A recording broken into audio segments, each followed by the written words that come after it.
I appreciate this chance to spend a few minutes just sharing some observations, thoughts, predictions relating to the technology sector.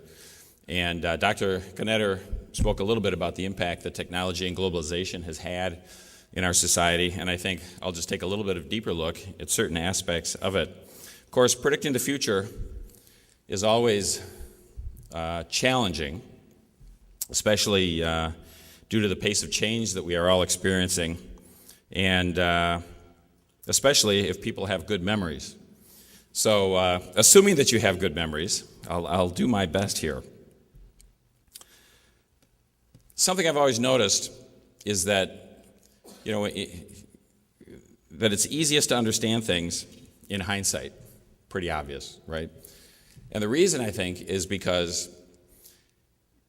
afterwards you learn certain things what I mean by that is you learn certain things that were existent at a certain time that had you known at that time, things would have made a lot more sense. I'm sure you've all had that kind of experience. Take the mortgage crisis as an example. You read about what was going on, you learn about some of the practices that were ongoing and the pervasiveness of those practices, and you think, gee, had I known that at the time, then I would have been surprised by that particular crisis.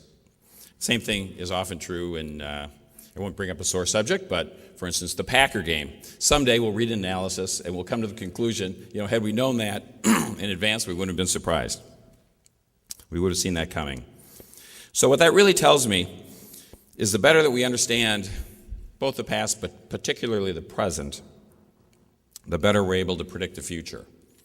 So a thought that I had is I would, in the process of making some predictions, I'd begin by sharing some of my observations and perspective from where I sit on what's going on with technology today, and talk about some of the underpinnings behind the tech business and how it's changing the world, and then extend from that and make just a few predictions. So hopefully by the end, you all can take something home with you and have it make sense in your own world. So first, we hear about the general economy, and Dr. Knetter did a nice job of giving, really, I thought, a very concise and interesting overview of what's going on from a general economic standpoint. The interesting thing about tech is that what happens in tech is largely decoupled from what's going on in the general economy, at least for a very significant proportion of tech. And I think that's why we get the disproportionate results sometimes, tech versus the rest of the economy. It's even somewhat decoupled from what's happening to the specific customers of a given tech business. The example I might use, it's really stunning when you think of, take something everyone's familiar with, the iPhone. There's a device that really has a value or a price of over $600. And given the economic turbulence and the known reticence of consumers to spend money these days, and you still have a company that's able to sell perhaps 100 million iPhones in a year. It's really pretty stunning at that price point to have that kind of penetration. So why is that? Why does that happen? Well, by its nature, tech has the potential to offer such great improvement in the status quo in terms of what it's able to do or the customer experience that it's worth for people to buy even in tight times. And while not across the board, this is true in many areas, both consumer and business to business. So I like to call it the quantum effect. There are few areas in any business or any process that can't be improved in some fashion with a well thought out technology solution. It often revolves around perhaps communication, analytics, really decision support, productivity and efficiency, enhancing a customer experience. The potency of technology can truly be stunning. This past weekend I had a chance to see the movie Moneyball, and I don't know how many of you have seen that, and everybody can take different lessons from things like that. But what struck me is through the power of and capability of collecting data and combining it with analytics was really able to at least create a different paradigm for something as basic as baseball. Really interesting when you think about it. And there are few businesses, my guess is there are few businesses that would not be susceptible to experiencing a similar type of paradigm shift. So what's interesting is we see tech revolutionizing almost all businesses, and I was putting these thoughts down back in December.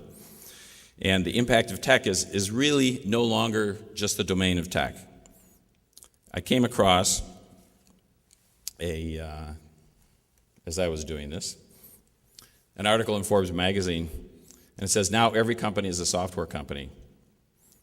And it says Ford is selling computers on wheels, McKinsey's offering consulting in a box, and that all businesses who don't embrace the concept of technological change are in peril. And I would modify that just slightly to say all companies are in the tech business, because it's hard for me to imagine any companies that don't embrace technology in some fashion in terms of changing their paradigm. So the prediction there is really a continuation of a trend, but how companies create, deploy, and leverage technology will become more influential in their success or failure. And we'll continue to see tech deployed in places and ways that we haven't seen before, both large and small. Well, the second thought that occurs to me, if tech is so powerful, and there are various, in terms of in an investment sense, there are various indices for tech businesses. So if it's so powerful, why doesn't it outperform the market all the time? Well, bottom line is not all tech is created equally. And what separates good tech from bad tech, or high performance from poor performance? Well, as we've looked at various businesses and we analyze what's going on in the tech world, we ask a few questions. One is, how much value really is there to the end user? Is it a solution in search of a problem or a solution to a real problem? Obviously a significant question. Is the product or service truly innovative or becoming a commodity? And that, of course, can change easily over time. But an example of that, may be Dell. And in those categories, where PCs become commodities, in those categories, the economy does matter. Because where, a replacement PC may not have all that much difference in value versus the PC the laptop being replaced. Worse still, have they been sitting still, and have they lost their edge to a competitor? I think Research in Motion, the BlackBerry company, would be a classic example of that type of situation. More and more today, we're seeing the issue of, does it depend on government for success, or regulations, or some externality? Where does the money come from? Where do the customers get the money? Is it dependent on the price of a commodity? What controls its fate? And I think we see a lot of issues and failures in that area. Obviously, no business avoids any of these items, but the more we see of those things, the more suspect we can be about its future performance. And I think also for investors, and this again was mentioned a moment ago by Dr. Knetter, most value creation taken place in a given company before it is available on the open market? A lot of value creation, there are many examples, takes place prior to an initial public offering. So in terms of tech and indices, you get, Apple up dramatically and you get RIM down dramatically. Lots going on, but sometimes the indices look relatively flat. So whether the economy is strong or weak, I would just indicate, once again, always expect some leaders to fall and new winners to emerge, and what will determine the winners and losers is not so much the general economy, but rather the particular circumstances that business is in. And then finally, and I know Sarah will get up here with more information on the whole topic of mobility and such. Clearly the hot tech topic that is driving a lot of development and change is, of course, the growing acceptance of the so-called cloud and the revolution in mobile devices, including smartphones. And I say so-called cloud because actually it's a new name for something that's been around for some time. But We'll adopt that name. And another trend, I think, is the blurring of work and home. So many businesses, as they look at applications for this, it's an issue that everyone will have to deal with. So we see continued adoption of both those items in business today, and I'll leave you with just one little nugget, and that will be that there will be a much increased focus in 2012 on security devices of these devices. We'll discover that mobile devices are not immune from malware and other security hazards. So it doesn't mean that they can't be made safe, but it will require some attention. Thank you.